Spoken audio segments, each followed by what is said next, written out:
Hi, Shubhankar. Good morning. Hi, Anjana Sindhu. Hi. Just give me a minute. I'll join from my laptop. Just disconnect.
Okay, I'm still trying to connect to my laptop. I don't know why it's not recognizing the Wi-Fi. Actually, we cannot conduct polls on iPad. I don't know, for some strange reason. Zoom is different on iPad. You Yeah, just try. We will wait for. yeah, sure, sure. Thank you.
Okay, I'm just disconnecting and joining from laptop.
So, have you gone through the case studies and tried to solve them?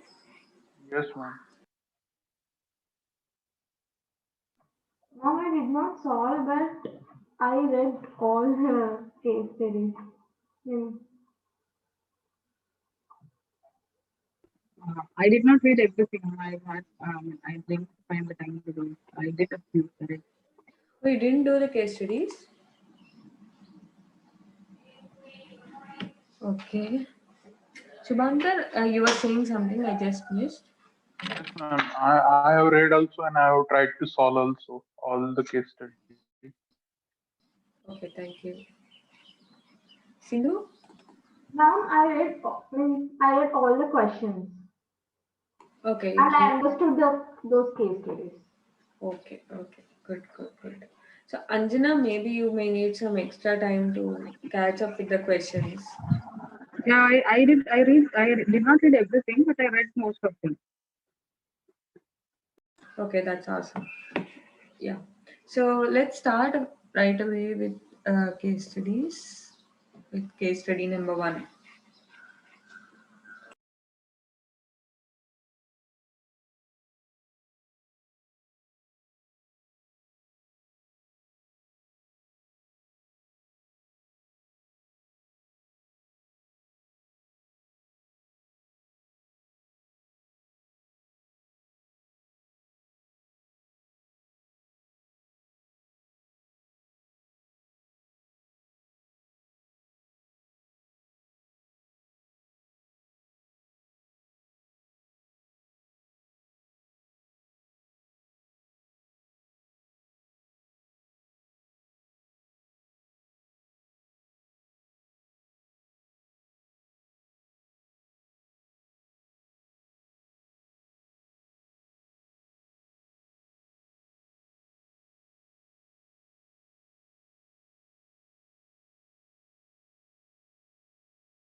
I think one more you have to vote.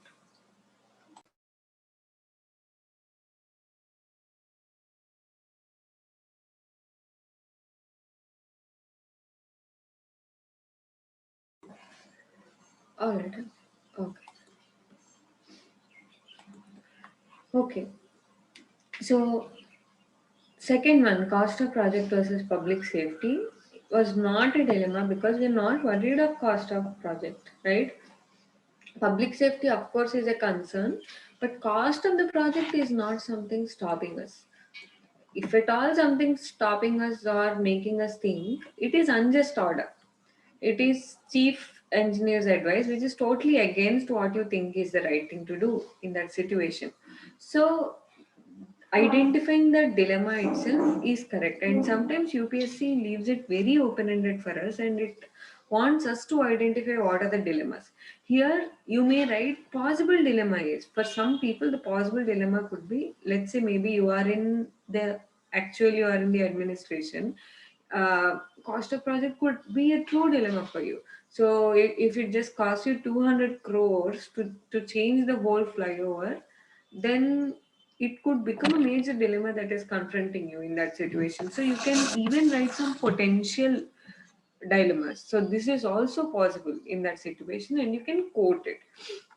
So I do believe that going ahead with your conscience, which is guiding what is the right thing to do, or going with an unjust order.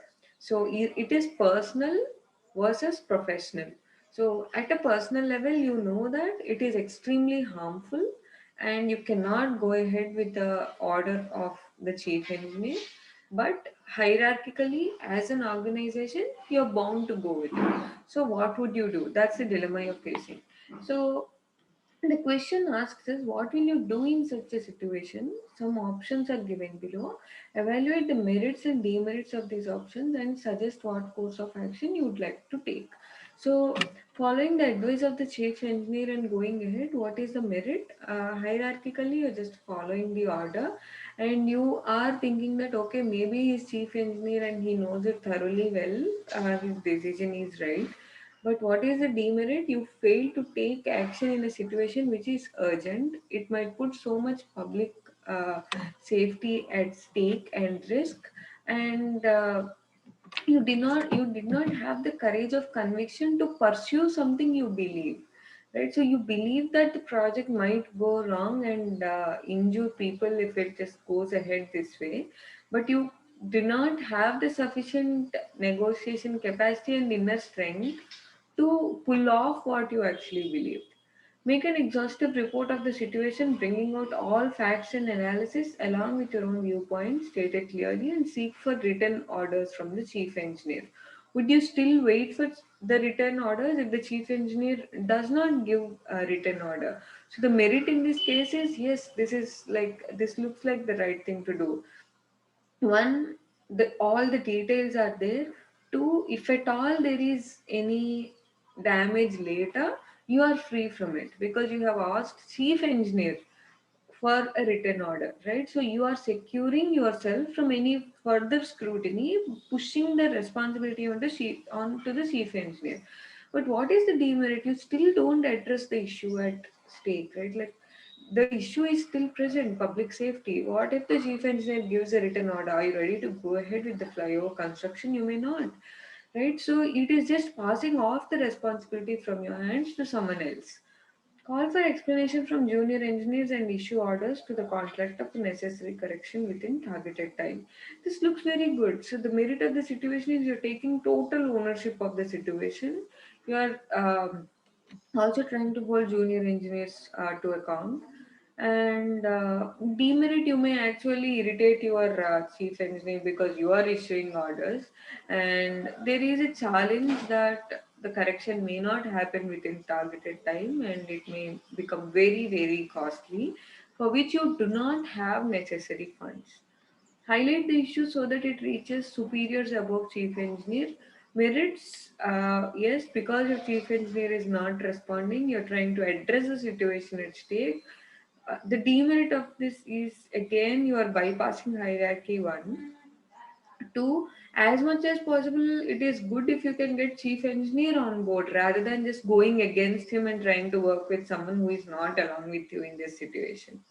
Considering the rigid attitude of chief engineer, seek transfer. I think you just know merits, demerits of this. Finally, what would you suggest? What is your course of action? First and foremost, make that exhaustive report. Try to explain to chief engineer why you need those funds. If the chief engineer is still very adamant and rigid that he is not going to provide funds, please write to the seniors asking for funds because you do not have control of funds. So write for funds and explain the whole situation. If your superiors are convinced, fine. If your superiors are still not convinced that they do not grant you any funds, give a tip off to the media that this is the project, the risk is very high and still there's no response. So you're giving a tip off that there is some disturbance regarding the project. That's it. And once it gets in the mid, just grow out and project will come to a halt. So why are you doing this? This is most important justification. Most Can of this suggestion be given to post to media? Can Yes, we can yes, write that? yes. Whistleblowing is considered good. There's no harm in that. But do not use tip off as a first step primarily, and do not use tip off for every little thing. There is a conflict between you and your superior, not tip off. The project is huge, the life cost could be humongous, and you know it in advance. It's your responsibility. Leave aside it's legal or not. It might be considered illegal, but whistleblowing is encouraged. Even by second years, you're safe to do it. So we can write like we will try, like trying all the options, and if we are left with nothing but letting the project go ahead, then we Yes, can use the system. yes. Yes, essentially, if we can say our options go between two extremes. One, just letting it happen, and two, stopping it through media. Our case study answers are an effort to build as many steps as we can in between these two. Ultimately, we'll go for this, media or suspension or whatever. But in between that, how much are you willing to explore alternatives, reduce the damage, and build solutions? That's our talent.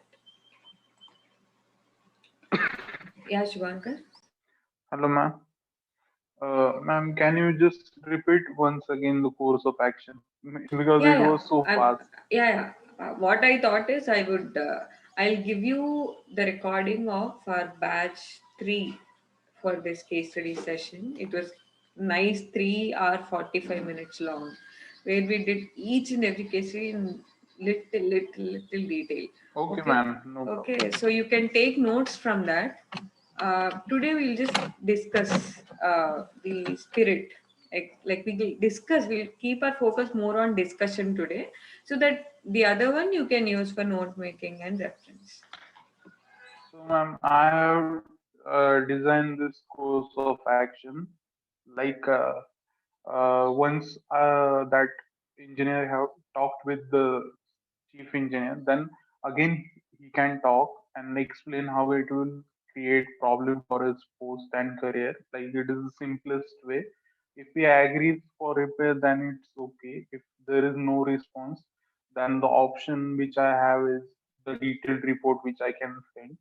Then anonymous this RTI and whistleblowing can be done without naming person. Like I am doing this written permission I can get to execute the project.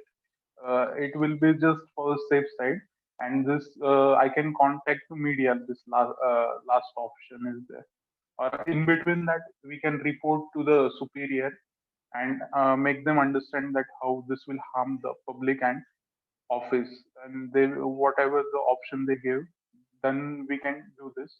And if no option works, then we can, like I thought, we can go directly to police and file FIR against the uh, engineer.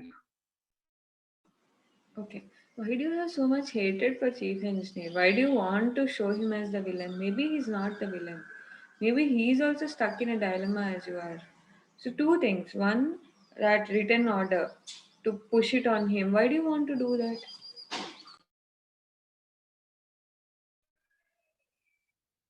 Means I thought about this option. No, I think it is about Means public I have thought. safety. This is not about chief engineer, right? Okay. Right? So we do not, like, even not just now, even once you get into service, do not get into people business.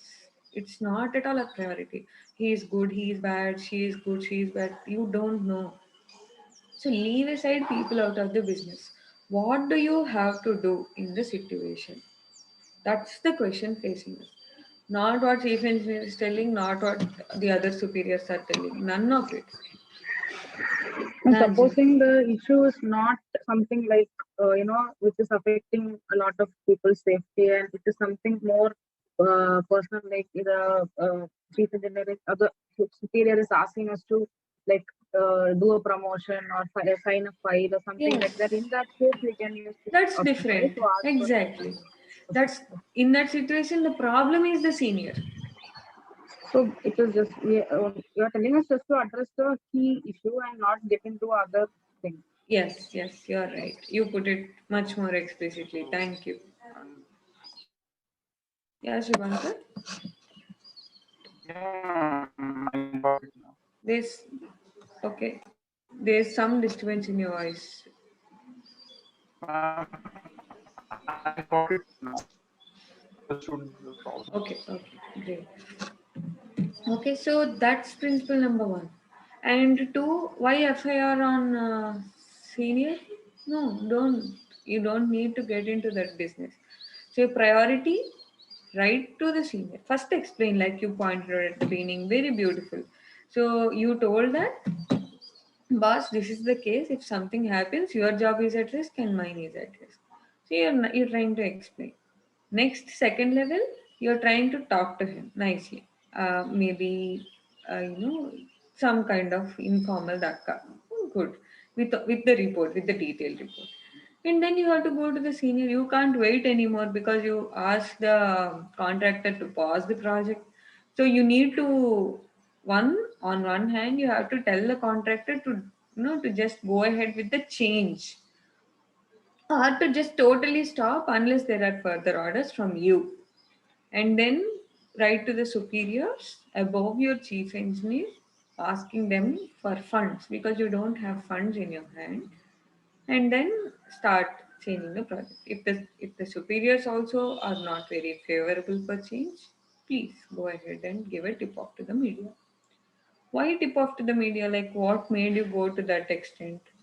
Here in your justification, most of you are just confining to conscience. My conscience, my conscience. It's not just a conscience alone. You have a role here too. So, on one hand, going to the media is against your hierarchy. It goes against the conduct rules. However, you have decided to make that trade off in larger public interest. You try to negotiate with your superior, with your chief engineer, with the superiors above chief engineer, but none of them are willing to let go of the cost, right? Additional, all the works done so far for public safety. But one, you believe that public safety is much more important than cost of the project. Two, you believe that it is responsibility of government to be transparent and open to public about the money actually public is giving for their welfare. And three, you believe that if this project just goes on this way, people's lives are at stake. And four, your personal value of courage of conviction, cannot just stop you from keeping silent to such damage, right? So you cannot be silent against an unjust order. You cannot remain silent when everyone knows that something is wrong, but no one is deciding to act. So that's when you use your conscience. So these are the justifications as to why you are acting. So whenever you're writing justification, please invoke the dilemmas. Say that, of course, this is coming against hierarchy, but I have chosen. Of course, there is cost to project, but I have chosen. So please give a detailed justification that shows that you have actually thought through very well to solve the problem. Fine.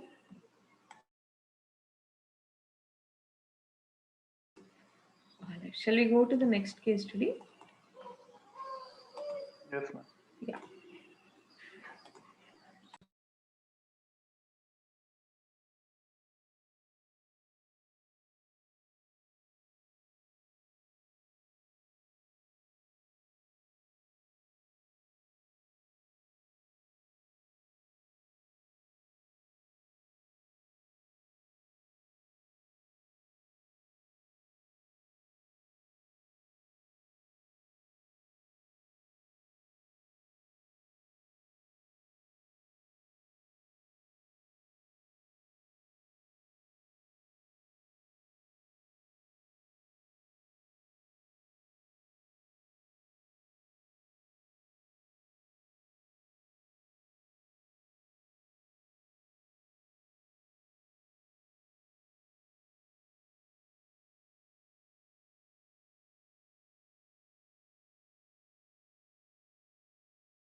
Okay, so who marked keep on hold, and please explain it, can you?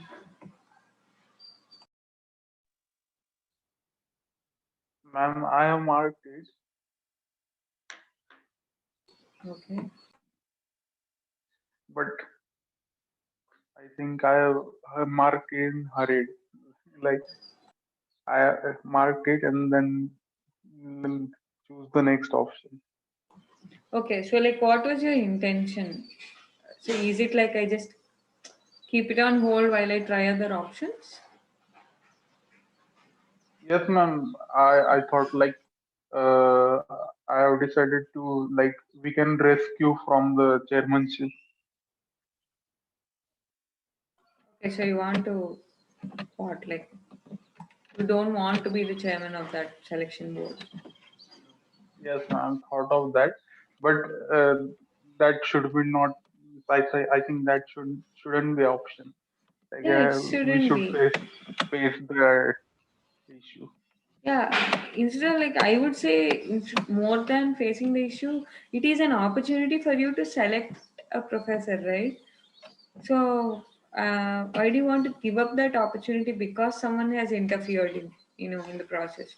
So just imagine like you get into the post of finance ministry tomorrow, some big corporate fellow sends you a message on WhatsApp, some private message on WhatsApp, allot this much funds for roads. And actually, you have allotted that much fund for roads without discussing with this fellow. Like you already did it. Would you change the budget because he or she has sent you that message? Right? Or would you say, I don't want to announce budget? Oh my god, this person has somehow known that and they've already sent me the message. I'd be No, looked as, ma'am. right? No, you won't.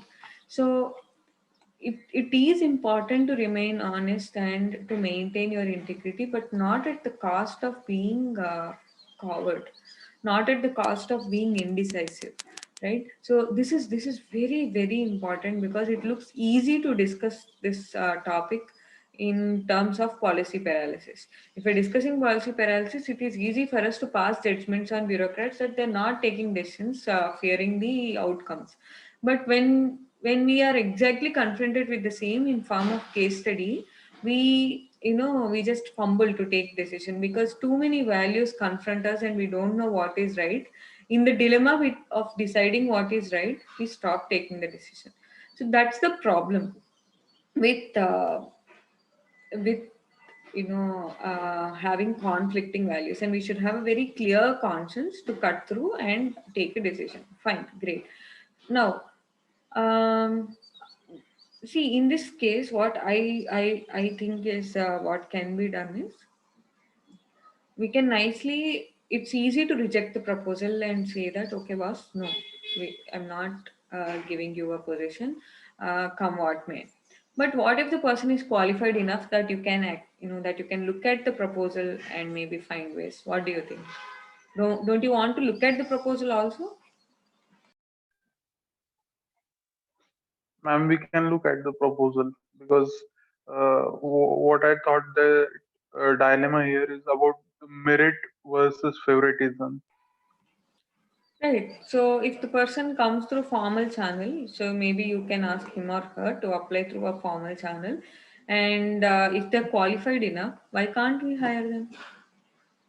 Like, why reject the proposal outrightly?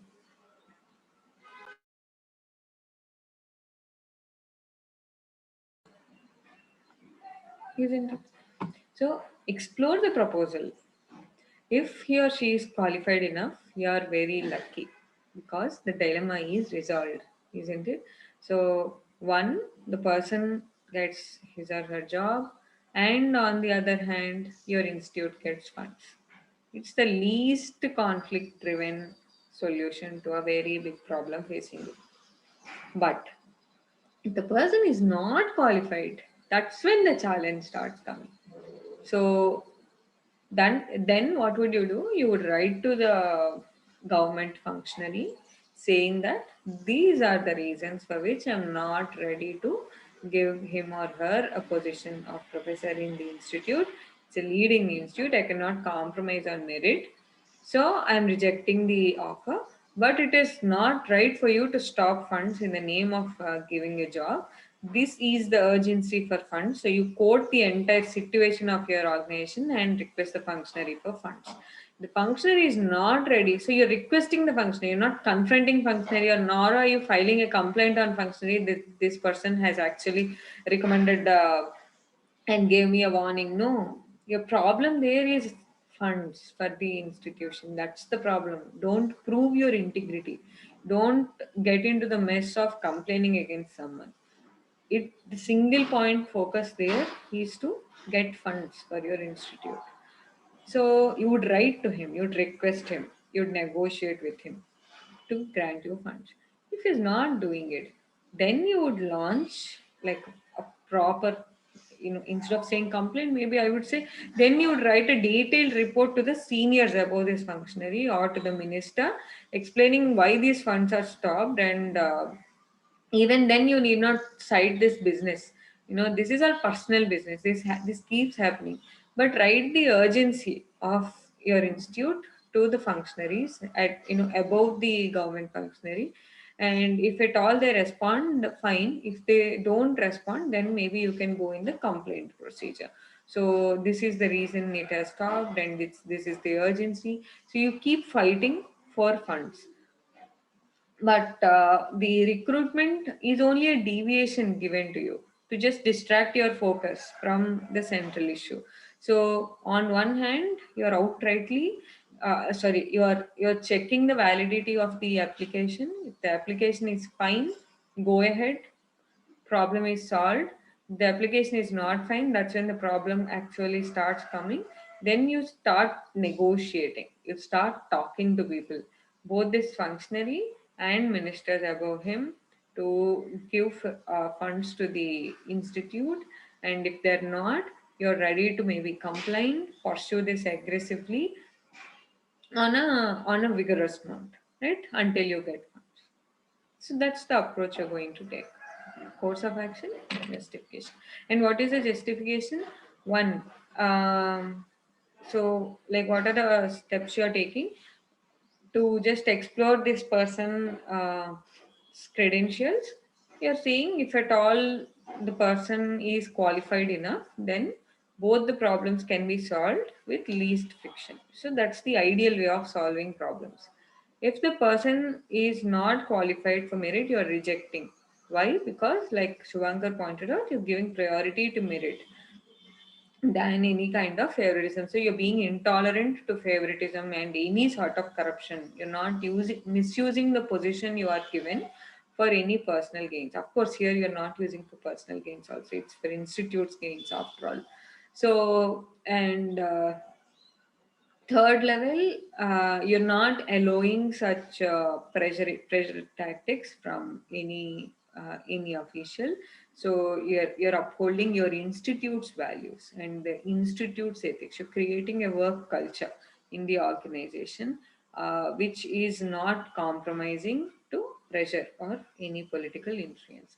Next, four, you'll still keep pursuing this in formal routes because as the head of the institute, it is your duty to ensure that its funds are taken care of, but in the most formal and legal way, because you cannot compromise on means for ends.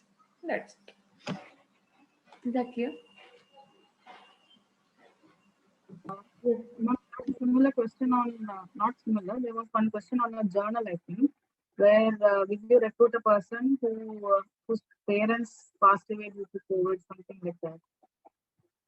There was this question asked. Yes. So my answer was, I would look into it. If he has the merit, he or she has the merit, then I would consider him or her. But it doesn't. It is not fair for the other person, because the meritorious person, just because this person has been suffering, the other person also, if they're rejecting, it will be unfair to the other person also.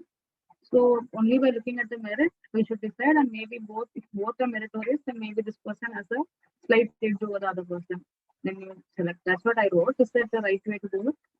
I would say beyond just merit, if both of them are absolutely equally placed on merit.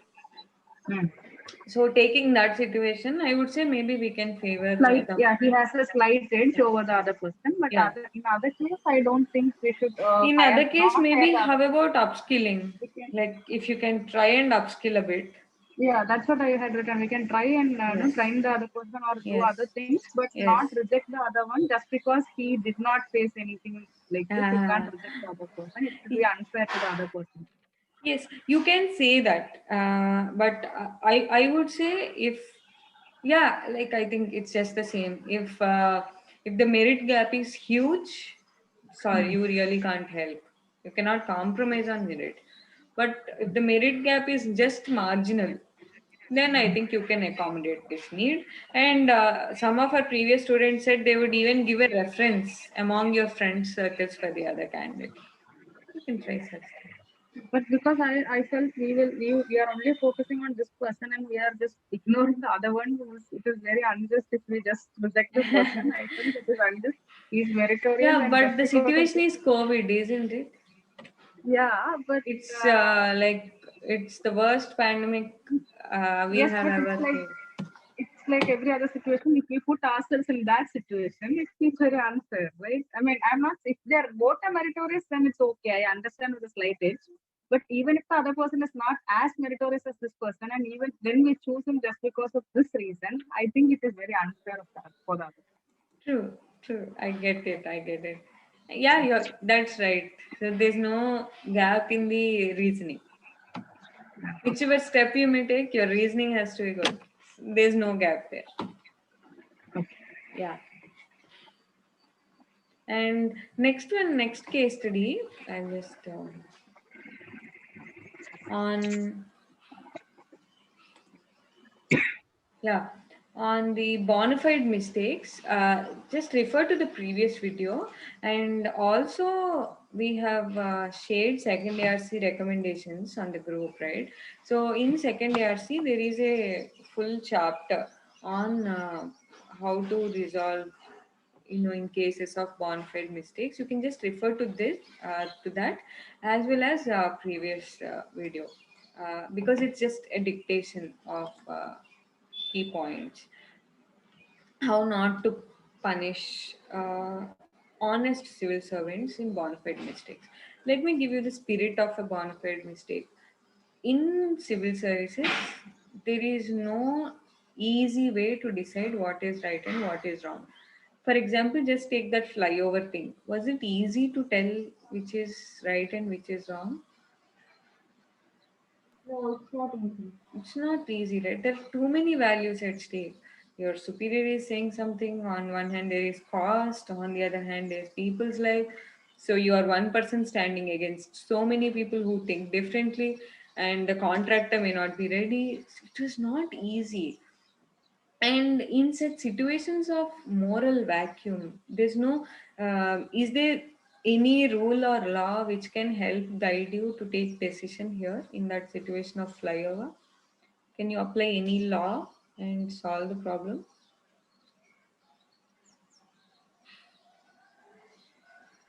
No. No, there's no law. Any code of ethics, like you do this when your superior says something, you do this when the cost of project versus people's life. Is there any code of ethics like that? There's none. Is there any one thinker who can help guide your solution in that problem? There's none. So these are situations of moral void. You don't know what to do. There are too many inputs for you to process and take a solution which is right. So you might commit a mistake. So you might say, okay, you might tell the contractor, okay, for now keep going. I'll explore other options and get back to you in 2 days. The contractor might start, and in the meanwhile, media will get to know that the project is totally wrong and the contractor is still going ahead. You will be implicated, but you are actually trying to find a solution for this. In the meanwhile, media will know it and it becomes a huge news, and you, your chief engineer, everyone will be booked and suspended. It is possible. These are called bona fide mistakes. These are not done with any malintention. You are actually trying to figure out what is the right thing to do, and you thought that, okay, for now, why stop the contractor before I explore other options? Let him keep going, and then I'll come back. So you are just slow in making a decision, and that has impacted heavily. So these are all called bona fide mistakes where you do not have any personal gain. The gain, whichever it is, to the organization and to the people only. So the judgment for deciding whether a mistake is bona fide or not, I mean, if it is done with good intention or not, is to check if you have any gain out of the situation. So if you have a gain, then it is not a bona fide mistake. So, for example, you are the head of the technical institute and you have decided to recruit this person, so that the institute gets funds. Maybe this person's merit is 10% below the average merit and you thought it's okay. You can say that's a bona fide mistake because you're not ready to fight that battle and the institute desperately needs funds. Nobody is responding in the hierarchy. What would you do? So in the exam, I think even personally, I would not welcome merit. But if it is not welcome this person if is not suitable on merit terms. But if it is coming at a huge cost to the institute, you're missing many R&D projects. Many research students are not coming because there are no funds and grants. You stopped innovating, and nobody in the ministry is actually responding. What would you do? I think if I were forced in such a situation, I was just cornered to that situation, I would hide this person, get rid of the nonsense. One person versus whole institute and the progress of the country. I would say progress of the country and whole institute, let it be one value. Maybe if I'm just cornered to that extent, I would not do it in the first, second, third, or maybe till ninth instance because I believe the institute will not progress if I allow such people through backdoor channels. Right. So if even I'm justifying based on institute larger interest will compromise if I allow such backdoor entries. That is why I keep pushing it. But for just this one person, everything else is at stake, and that's the 10th step I have. Maybe I'd be forced to do that 10th step. And these are bona fide mistakes. They are possible in administration. That is why there is a requirement to stop punishing civil servants for bona fide mistakes. That is why civil servants have elaborate protection, even in the constitution, that they cannot be removed by someone above the authority which appointed them. So the authority which appoints civil servants is president himself. So nobody below the authority of president can actually remove a civil servant. And for someone to go inquire a civil servant, they have to get a permission from the superior. So there are these elaborate, mechanisms to protect a civil servant because the job is like that.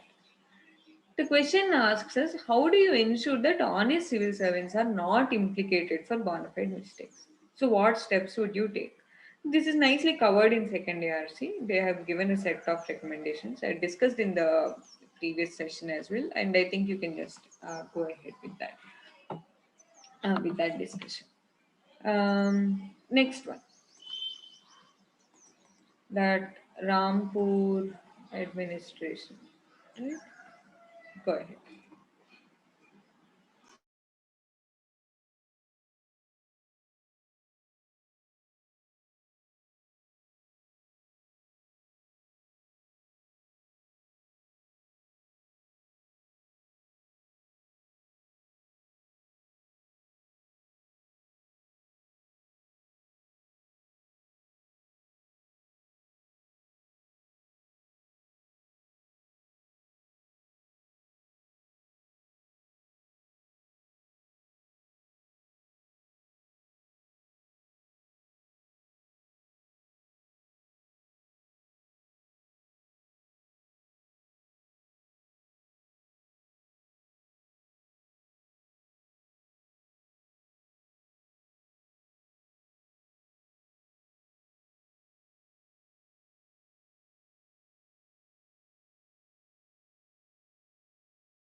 Okay. So it is again corruption and favoritism. Why? Is that the major issue here? If corruption is your major issue, you will keep fighting against what has happened in the past. You would leave aside what is happening, what should happen right now. Isn't it? Corruption, favoritism has happened in the past. Possible. But if you make that the center of your fight, you would leave aside what has to be done right now. Do you agree or not? What has to be done right now? Yes, ma'am. Sorry, Sindhu? Yeah, but we should address that. If we address that character issue, will come. At least we analyze what exactly happened. We'll come to know whether there are any vested interests or not. So I'll get that. Okay, so you thought if we go ahead and investigate what has happened in the past, then you will get a chance to take further steps. Yes. Okay, fair enough. That's a good justification. So you're going into the past, checking with the officials as to how decisions have been made. You check the papers, but why are you doing all that? To speed up the construction of school, right? Yeah. Your superior is coming to the district and he or she wants you to decide everything by the time they arrive here, to get everything ready so that they lay the foundation stone. That's the expectation of you, Yeah. right? So what should your focus be? Come what may, by the time your superior arrives here, everything should be cleared for them to sign a paper. Just that. Leave a paper for them to sign. Everything else is your business. So you may first investigate what all happened, and then if the investigation shows that something, some corrupt act has happened, then you will cancel the allocation of the plot. Then take another plot instead of this, swap it, and then by the time your superior comes, you have a decision ready that they will sign. Or maybe you have two papers and leave it for them to choose. But on your part, it is your responsibility to not stop progress from here. If in the whole process you get entangled and stop making a decision on that file, then you're being a part of the whole system again, delaying development. Yeah, Anjali. I chose inconvenience to children, but the reason I chose that was I don't know. I'm asking if my thought process is fine because there were few options and they were asking which is like I have to choose one. So I felt maybe inconvenience to children is the one that should be addressed immediately. And once that is done, even we can even address the issues of corruption and everything after that. Like anyway, they will be asked why did we change and things. So but we can put inconvenience, which is like which will make the process easier. There will not be much restriction, restraints to that because there won't be people who are against us. Then maybe after thing is done, we can talk about this corruption and everything. Yeah, mine is the same too. That's why we have that option, inconvenience to children. So that's, if that's the priority, it will obviously lead us to corruption, right? So Yeah, we'll also, anyway go. if Yeah, you are asked to choose, I go think on. inconvenience to children is the biggest one because we are ultimately building a school for them. So it doesn't benefit them if there is an inconvenience. And that is the biggest problem that we should address. Exactly. That's the biggest challenge confronting us at the moment. And in the process, so why did this inconvenience to children come? One reason could be corruption. One reason could be indecisiveness. Another reason could be something else. Because even if it was not a corrupt action that led to the choice of this plot, I think, or if it is not a heritage reason, still I think we should It is have gone still ahead and inconvenient to children. Exactly. Far away from the village. So that is the central problem. So come what may, even if you like, yeah, you just mentioned it exactly right. Even if the whole project is clean and maybe just because of few indecisive steps you landed up there, you would still want to swap it for a land which is at the heart of the village, because these children cannot walk all the way till the end. But still there seem to be so many vested interests. Many people seem to be interested because the possible development opportunities here. So that's the ancillary thing. But your goal as an administrator here, as someone who is heading the district administration, it is your duty by the time your senior comes to to get all these decisions made, to find an alternative plot, to tell the senior why you have chosen an alternative plot. If there is corruption, why do you think it's not why do you think the current plot is not suitable to children? If at all there is corruption, maybe recommending for an investigation into corruption. And three, highlighting the heritage aspect, getting the other plot selected and keeping it ready for your senior to sign, but not delaying any of these in the name of investigation of corruption. Right, so that's why we gave the question of what is the priority here. So the priority is not just to chase what happened in the past, but to take decisions quickly and go ahead. And whenever UPSC gives us the option of you can seek advice of your senior in writing or whatever, what I would say is even if your senior gives you some advice in writing, it's not highly advisable to follow it, right? So the decision should almost always be yours only. Whichever suggestion they give, you listen to the suggestion. If it suits you or suits that situation in at that particular time, then fine. If not, you're just ready to let it go. So any advice from superiors or any point of suggestion from superior is only naam ke vaste. You listen to the terms, to the extent of the terms you want to listen. Beyond that, you're ready to let go of it. Fine. Next, public information officer.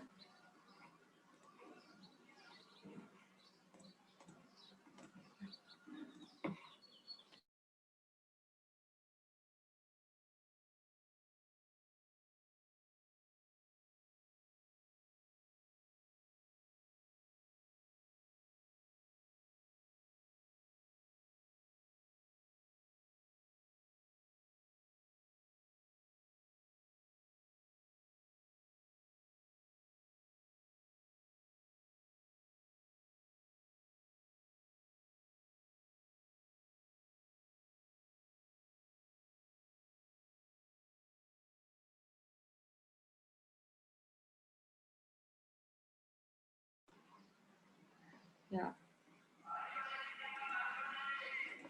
So again, it is your career versus being honest. So is it about your career or is it about institution?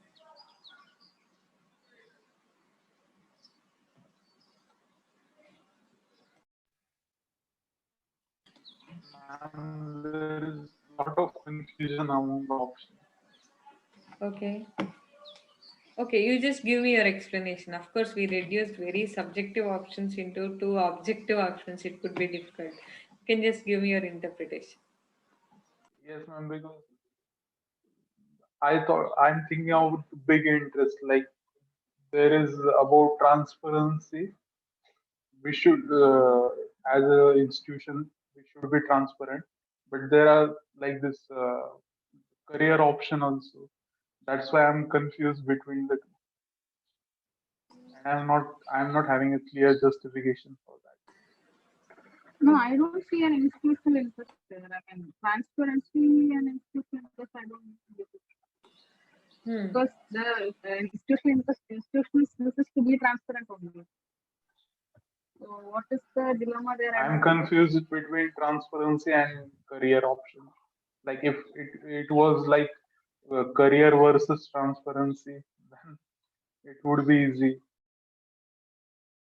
Hmm. Okay.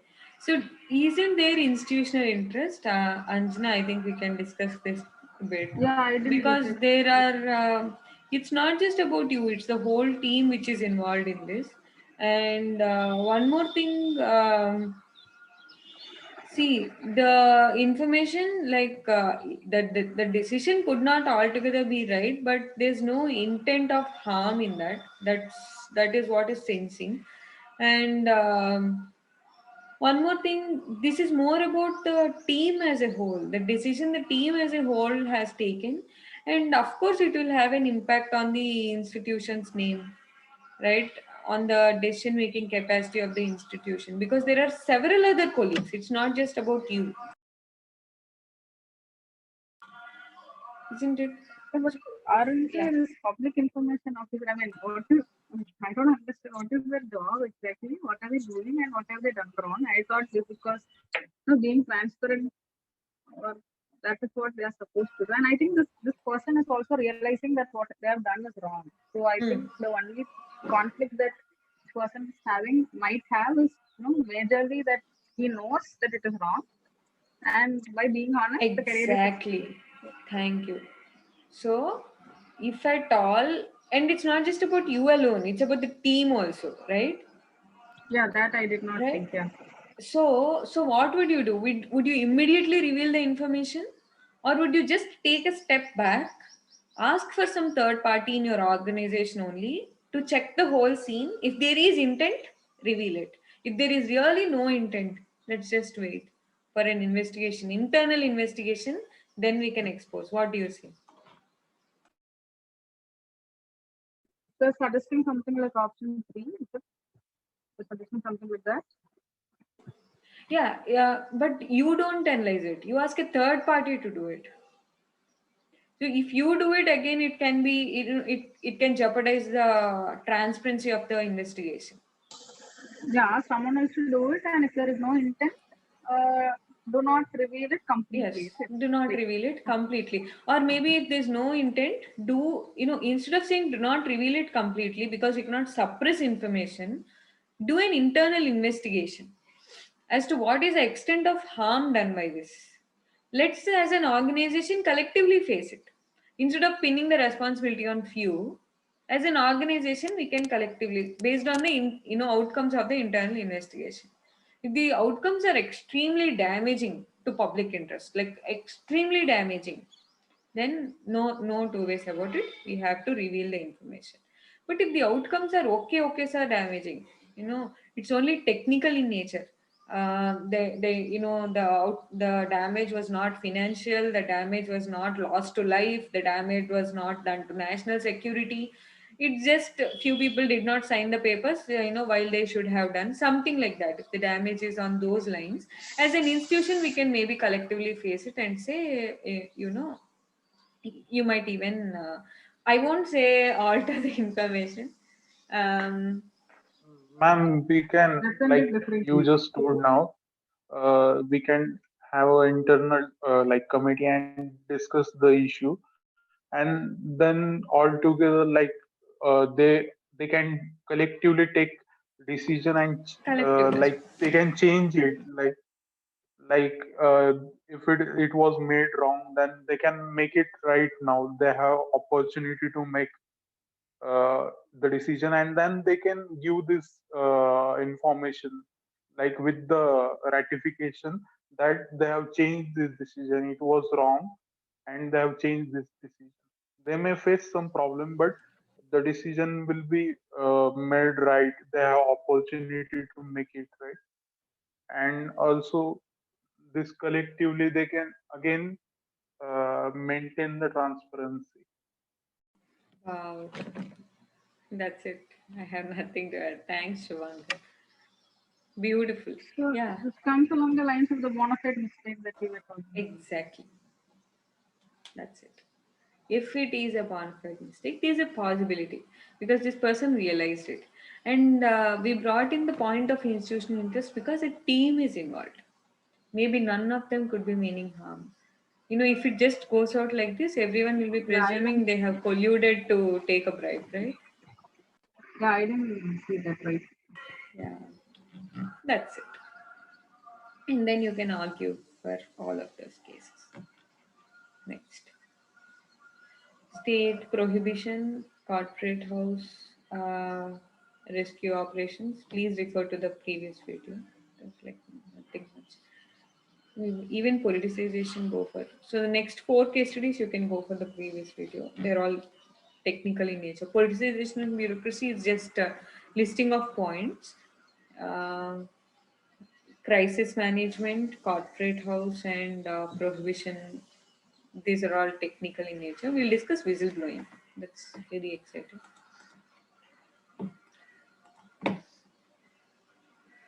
So, what would you say here with respect to Snowden? The case study says that what he has done is illegal. He broke the law because he revealed national secrets. But Snowden keeps on justifying his action, saying that, what are you speaking national interest? This is much more greater than national interest, right? Like what I have done, I have actually protected people from government itself. So what if what I did is not national interest? I don't know what else is national interest. That is his argument. So do you agree that his actions are ethically justified, even if legally prohibited? Why or why not? So what do you think? Yes, ma'am, because people has trust on the government that they should maintain privacy of everyone. Is in national interest collectively people's interest? Is it national interest? Ma'am, there is a issue of, I think, law versus ethics here. Like, uh, legally, what is legal, legality and morality? The question of legality and morality. But I think, ma'am, this action, though it is ethically or morally right, but it can compromise the national security. Like, society will not approve this. Ethics is basically standard set by society, but society will not approve this action because it compromises the national security. It may be beneficial for some, like whatever information he has revealed, it may be beneficial for some, but not for whole society.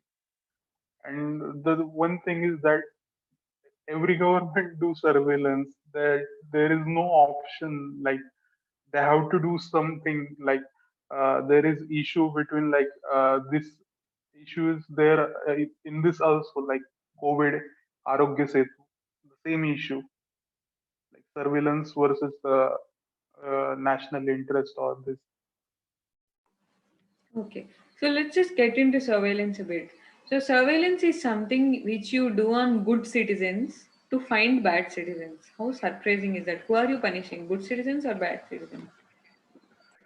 I mean, I don't understand this national interest thing because nation is ultimately people and people's interest. National interest, if you are like disregarding people's interest and you're saying you're upholding national interest, I don't understand. Perspective.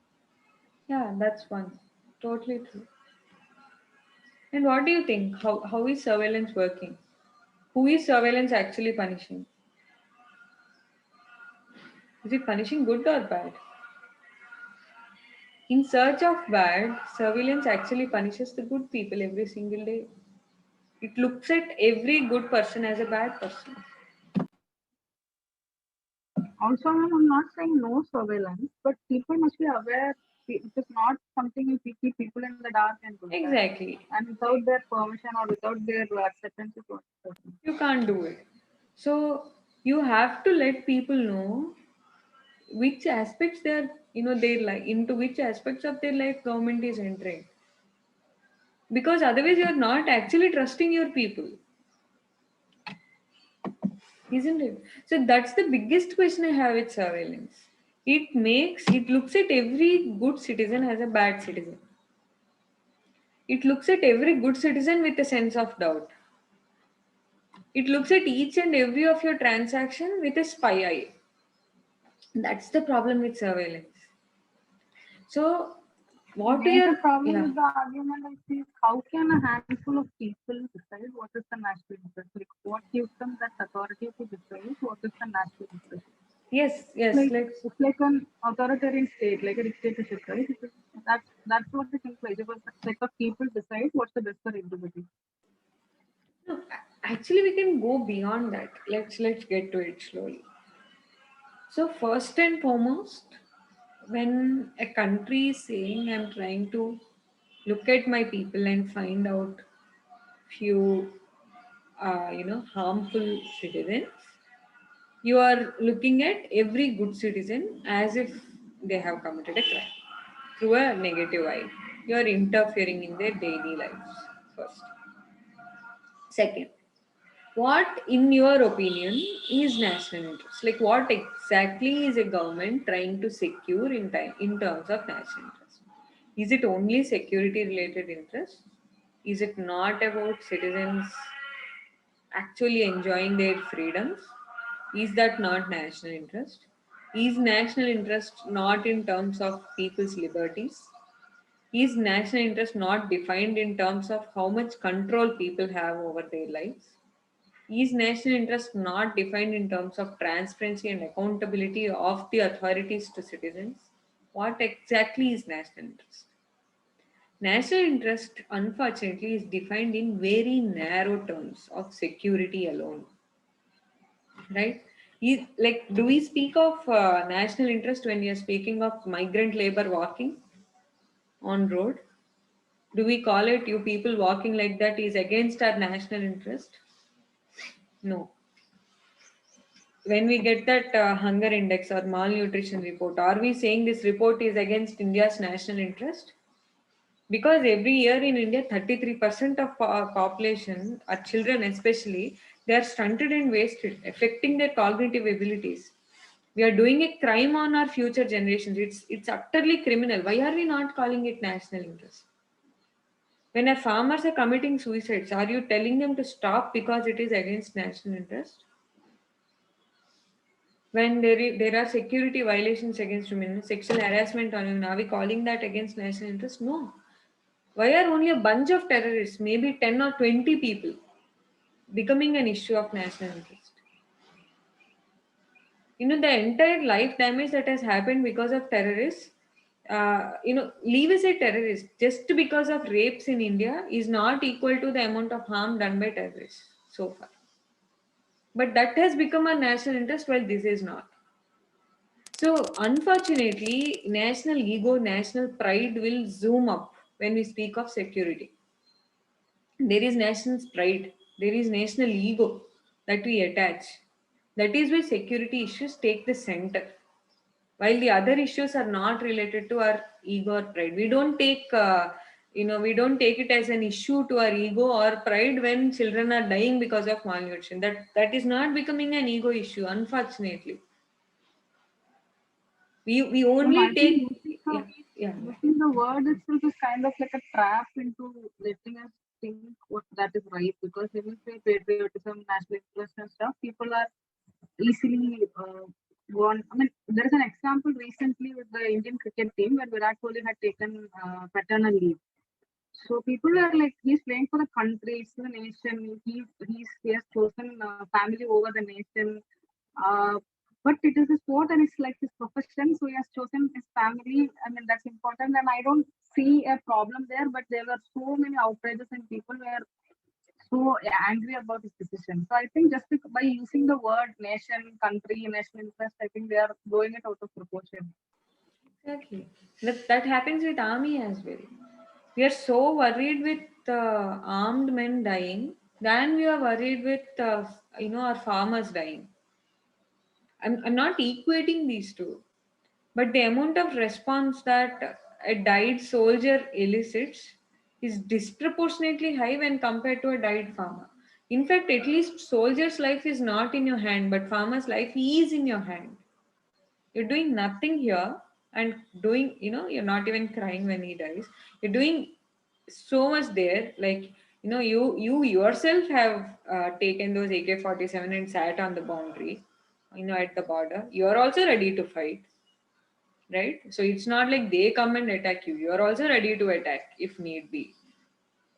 Of course, they are attacking, but are you ready or not? You are prepared that someone's going to attack you. But this person, there's no choice even. I'm not drawing parallels like a communist, but I'm just speaking in general terms. How are we deciding national interest? It's a big question we all have to ask ourselves. It's easy to take pride in our soldiers and nation as a whole because it is emotional. I really don't understand how a soldier's job, you know, why a soldier's job is looked upon like that, while, mother's job is not. Mother is also doing sacrifice at home. We would say he's doing selfless, he's taking salary. Their children enjoy in good KV schools, nice quotas. They have these canteens. They have settled life. By 35, they'll retire. And then they'll live on pension. They have a very comfortable life if they don't die. I'm not demeaning the job, but I'm speaking in Yeah, exactly practical terms. there is nothing wrong with the respect that they get, but it would be better if everybody gets the same. Exactly. Do not take pride in one. So, the unfortunate aspect of soldiers is we take excessive pride in that. The pride in the job of a soldier is not exactly in his or her sacrifice, it is in his or her sacrifice for the nation. We have an emotion attached to the idea of nation. We have pride in our nation. The pride in our nation is coming from some inferiority of other nation. If all nations are very good, you would not be proud of India. If all nations are like us only, if Pakistan is like India, if Pakistan and Bangladesh are like USA, you will have no pride in being an Indian. You are proud of being Indian because Pakistan is bad. You are proud of being Indian because Bangladesh is bad. Just imagine Pakistan and Bangladesh being like America. You'll have no pride in being Indian. And China, you will not have pride of being an Indian. Then you look internally. Then you look at the fault lines within India. So now our focus is totally on something outside us. We don't want to look inside. So the Even problem if with, this yeah, sorry. question was worded differently and not the national interest words are not used, maybe the thought process would have been different. They just said compromising on people's privacy and the government doing it or something like that. The thought process might have been different. Hmm. So instead of national security, is it? Nobody dares go against national security. People are like, how can we say something against national security? So I think that's a trap in it. Exactly. Ma'am, I think this issue is like it is involved so many things in it, so many ethical things, and we can just discuss the ethical things. And what I think, like talking straightforward, we can't do anything rather than discussing here. No, no. You can actually do so much. That is why I wanted to discuss this question very elaborately. I Otherwise, also you thought we about won't. this, ma'am, but I am not getting the answer. How can I do this? Like being sitting here or like using social media or anything without any power. How can we do this thing? Like No, you should first be aware of the ethical conflicts here. I think First, we are not yeah, doing anything because everybody is thinking the same. How can I do something? I exactly. think that is the First, being even if aware. we can't do anything, I think we can try and we can think that we can. I think. Yeah, like at least learn and unlearn. That's the first step. Tomorrow you get an opportunity, an exact dilemma between these two. Maybe you can choose to act differently. Right? If you are in the decision making position, your choice would be different. So just look at what even second ARC has to say. Second ARC encourages whistleblowing. See how it speaks. In the United States, in the post Watergate era, after the trials and tribulations of Daniel Ellsberg, the man who blew the whistle on the so called Pentagon Papers, whistleblowing has not only been protected by statute but is also encouraged as an ethical duty on part of citizens. So, this is second ARC itself. So it says legislation should be enacted immediately to provide protection to whistleblowers. So those who are exposing false claims, fraud or corruption should be protected by ensuring confidentiality and anonymity, protection from victimization in career, and other administrative measures to prevent bodily harm. It should cover corporate whistleblowers also who are unearthing fraud or serious damage to public interest. Acts of harassment or victimization or retaliation against a whistleblower should be criminal offenses with substantial penalty and sentence. It gives us the examples of two leading whistleblowers of India who died to uphold institutional integrity, Shanmugan Manjunathan and Satyendra Dubey. So the idea that whistleblowing is wrong or it is illegal is just debunked by second ARC itself. So what exactly is national interest? So because Anjana pointed out, they have given the word national security there, it becomes very difficult for us to choose. See, you're not compromising on national security. So what are the key issues here? First and foremost, what exactly is national interest and what are you trying to defend in the name of national security? What are you defending there? Okay, if it is against few harmful individuals or harmful groups, you can always disclose the information. Okay, this is what we have done surveillance over. These are the doubtful individuals. This is how we have investigated them. This is the information we got from it. But we don't do that. And in the name of national security, you identify few individuals, do that third degree torture, and there is gross human right violations. That is why we have a problem with surveillance. Because you go for such third degree measures, even in cases of suspicion, not just in cases where everything is fully established, even in suspicion, you violate their human rights. So first step, what should you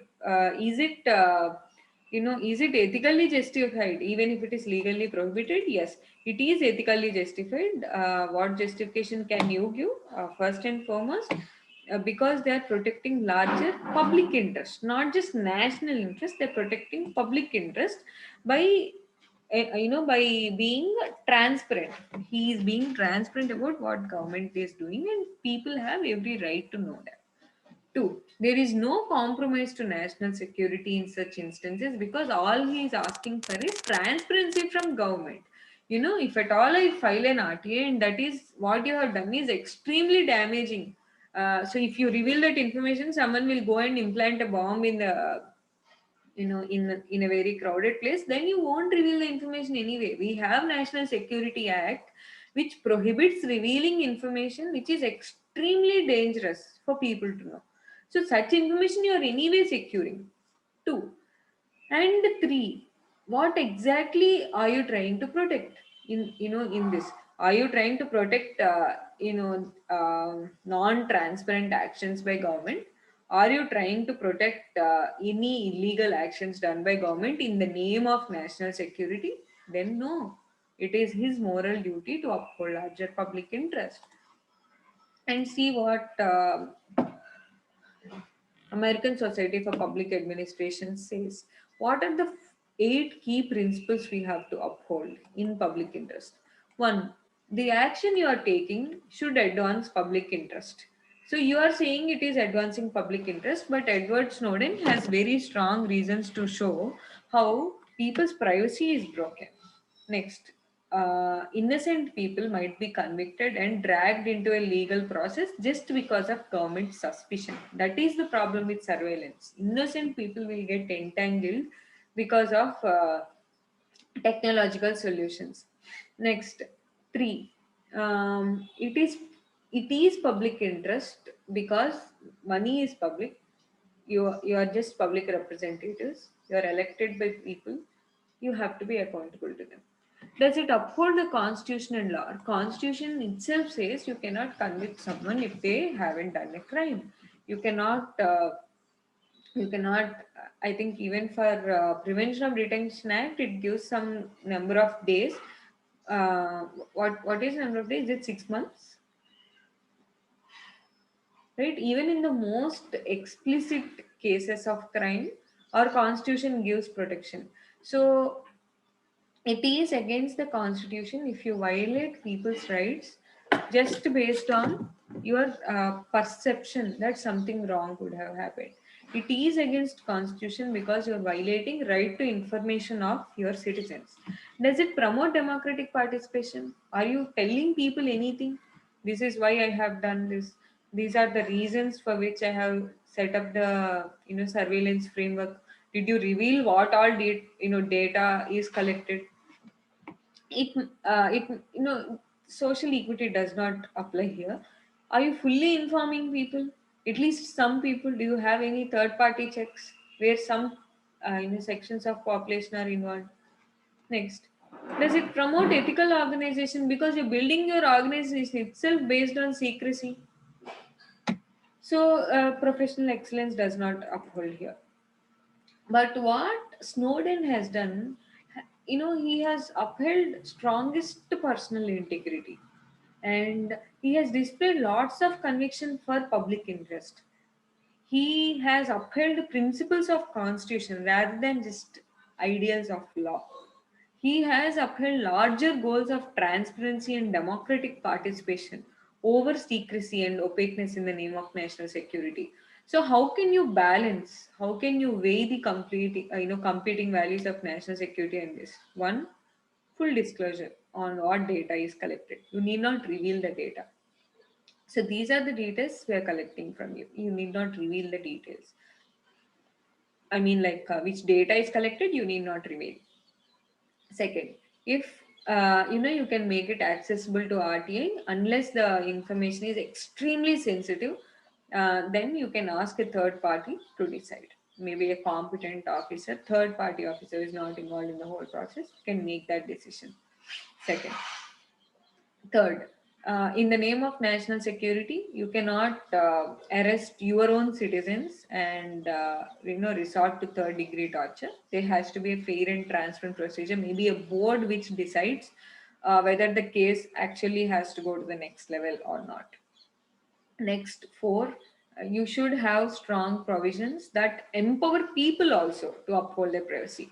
If at all a person, a citizen was snooped upon by the government and there is a threat to the citizen from government, then he or she has a right to defend their rights in courts. So I think under laws such as UAPA, we have provisions where citizens do not have appealing rights in courts. So you should empower your citizens with such rights. So that's how you can weigh national security with larger public interest. Is that clear?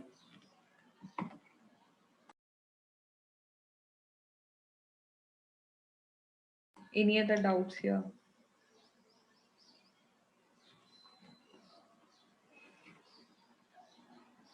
There?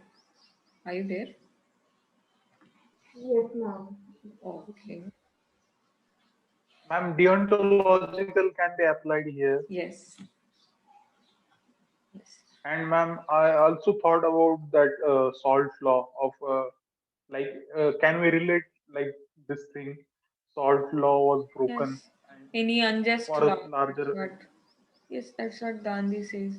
The law is unjust. You have moral obligation to actually violate it, right? You can even cite deontology. Usually this is supported in consequential ethics. For the outcome, you're ready to compromise on means, but it is also your duty to uphold both personal ethics as an individual and also your professional ethics of being transparent. Yeah. You can, in fact, contend Snowden's actions in deontological ethics only. That it was his actual duty to work, but he went against that. So you can even contend his action on those terms. Fine. Next.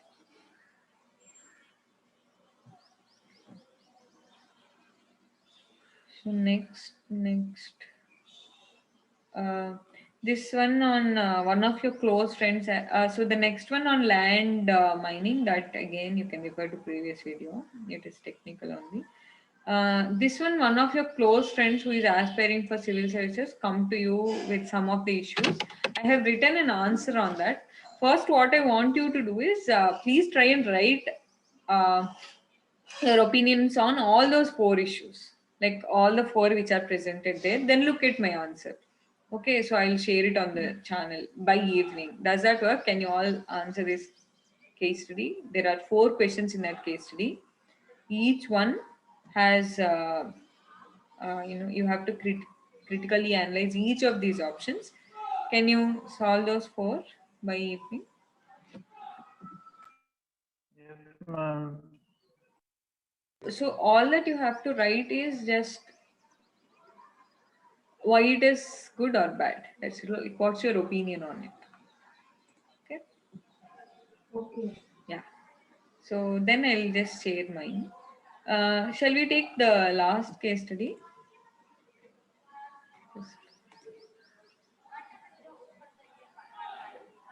Yes, ma'am. We can Yeah. discuss. So this is also very straightforward. So maybe you can discuss that. So what do you think? What will you do? What are the conflicts of interest first?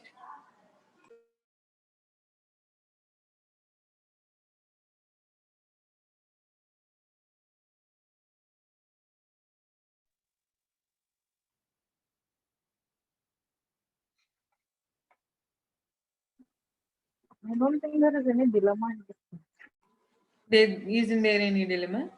Good. I mean, the other option is obviously not something that. Exactly. Exactly. That's why I gave that up, that question. Is there any dilemma? Because there's no dilemma. It's an outright case of corruption. Right? It's a huge scandal in the making. So there's no dilemma. There are only some interests which are conflicting. You have to identify and you have to decide on what is your course of action. It's very straightforward. So what are conflicts of interest?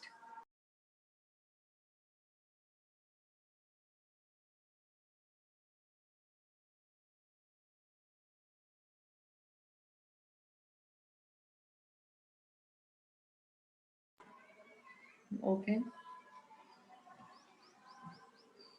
Okay, so I don't want to like I think you know what is a conflict of interest, right? Is there legal versus moral interest here? Like what is legal, what is moral? Is there any such conflict? The minister tells you that the purchase of the land could be legal. You can make the whole corruption scandal look legal on paper, but it is not morally correct, right?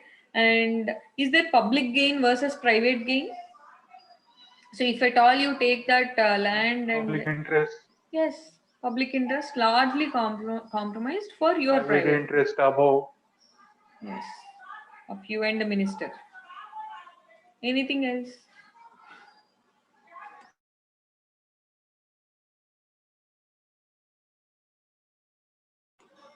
Is it economy, environment, or personal gain versus The environment?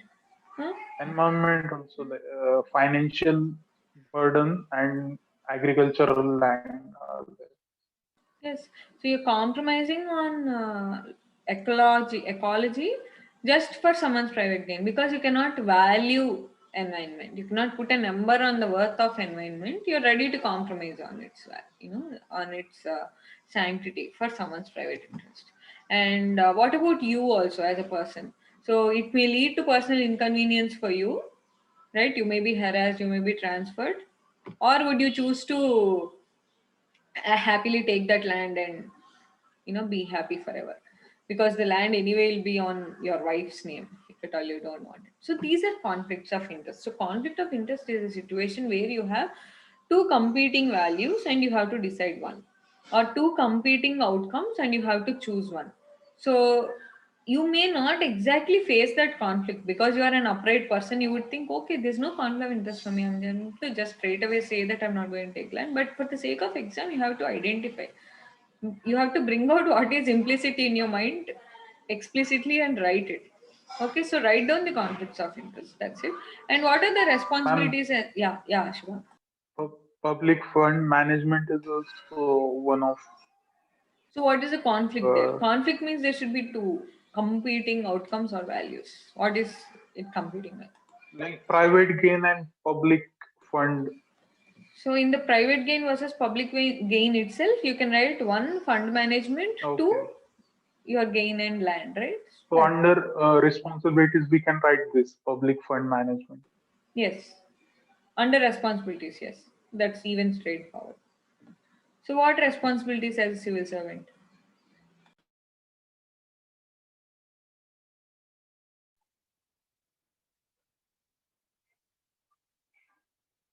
For foremost is the protect the interest of the public. Yes. So you can put So I think larger public interest, right? So what is larger public interest? You can explain it.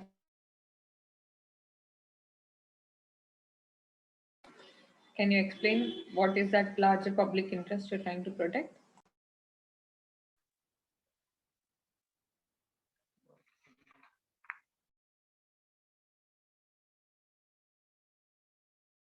Shubhankar? Yeah, ma'am. I'm just thinking about that only.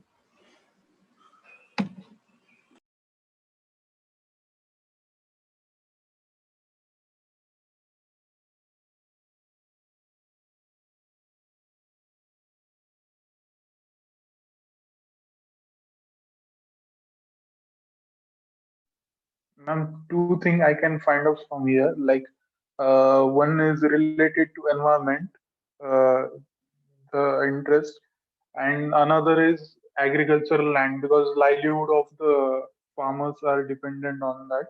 And if lot of agricultural land are acquired, then also one of the public interest is money of the taxpayer.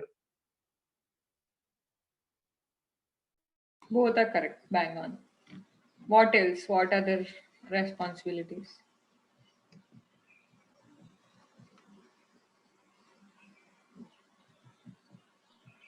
Integrity towards duty.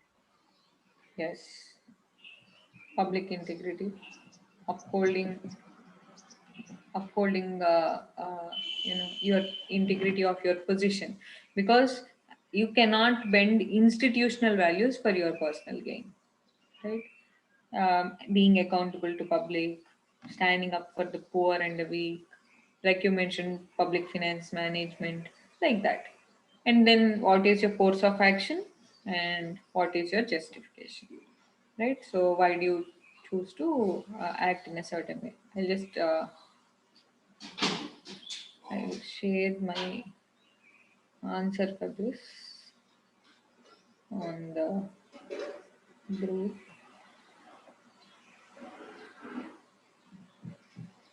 Yeah, I just posted it on group. You can look at it. Very straightforward. That's it. Um, so I'll also share this ethics in public administration file with you, because you can use the principles of that. Wait, let me just discuss few principles so that you remember. Yeah. So, so usually upholding ethics in PubAd is difficult with the conflicting values. So we need an ethical framework to decide what is right or wrong. So one way of doing that is to have a code of ethics, like Nolan Committee pointed out, those 7 principles. Or you can even use what ASPA says in any decision, whether you want, if you want to decide what is right or wrong in public interest, then you can try to look at these principles. Is it upholding constitutional law? Is it encouraging democratic participation? Is it strengthening social equity? Is it fully informing people? Is it demonstrating personal integrity on your behalf? Is it promoting ethical organization? Is it advancing professional excellence? If your step does any of these, 2 or 3 of these, then you can call your decision right and go ahead with it. And some challenges you might face in public organizations, especially in upholding ethics in public organizations, financial conflicts, very, very frequent, gifts and payments, you may receive them, use of government position and resource, like this finance ministry's officer. So, because of your position there in that finance ministry, you have that opportunity to take bribe, right? Outside employment and activities. So, post retirement or even during your work in a particular department. Let's say you're working in Ministry of Corporate Affairs, and if a business group approaches you to be a consultant or an advisor, you should not be, because you have access to critical information, because you are the regulating Ministry for Corporate Affairs. You cannot you cannot take it up. Post government employment, this is also a breach, because if you are ready to take up employment opportunities after retirement, during retirement maybe you will favor. So That is why post-government employment or post-retirement employment is also seen as a threat to integrity during work. So if the government promises that you will become a governor after retirement, then what will you do in service? Maybe you want to please the government to become a governor. Even with S. Jaishankar, if you know that you can become a minister, if you are very close to the government as a bureaucrat, if you're close to the bureaucrat, you can become a minister post retirement. Then maybe you will compromise on your integrity during work. Other types include police corruption, external link, bribery. Okay, so bribery scandals involving public figures, and political corruption. Yeah. And what determines public administration ethics? So you can, like we have discussed. So I'll just share this document also. It will act as a reference for you to decide what is right, and to also know what challenges public administrators usually face. That is why we need a robust framework to uphold ethics in public administration. So, on that note, I'm expecting to see from you the what was that question that I left to you? Um, Discussion with your close friend with your about. friend, right? Yeah. So, I want you to answer it in a way that you are actually discussing with your friend. So, take it very seriously, right? As if you're conversing with a friend who is confused, and give opinions from your heart. Don't answer it as you're writing an answer. From your heart, what would you say? Try and answer that. And once you post it on group, by evening I'll also post mine. Does that work? On Slack, na ma'am? Yeah. Yes. Post on Slack. Yeah. Okay. Yeah. Okay. When is the next test? I think it's, I don't remember. When is sectional test too? Yes, ma'am. Today itself, 28. 28th. Okay, amazing. So we'll post it today. I think Sindhu, only your copy is pending. I'll send your copy today, so that based on that feedback you can write. But I'm observing same problems in almost all answers. Yeah. One, too much of elaboration. Two, in answers, and there is very less theory. You're going too much into detailing the example, so cut down on detailing the example and give theory wherever possible. And in case studies, justification is absolutely missing. So without justification, your case studies are useless. And justification, don't write one reason. You have 3 or 4 reasons as to why you're justifying a particular act. Please write that. That's it. We can discuss more in the test discussion. All right. On that note, bye. We are almost done with our course. We'll keep discussing tests, and through tests we'll learn more, and we'll see if we have any gaps we can plug them. Fine. Yeah. Okay, ma'am. So Ma'am, revise well. Yeah, Pratik. ma'am, you are going to share your notes. Last lecture you said. Yes. Thanks, Pratik. Yeah. Hey, you should just remind me, yaar. Otherwise I keep forgetting. Sorry. So let me just find it. I have it scanned also. I'll share it with you. Also, can you check the journals? Please? I'll post others also. One thing I posted long back, so others also I'll post today. So, Okay. Sure, Anjana. I think after attitude, no, I think after aptitude, I didn't check. yeah. Yeah, Yeah. right? Yeah, done. Sure, I'll do it. Done. Okay. Bye, guys. Okay. Yeah, Bye. have a Thank you. good day.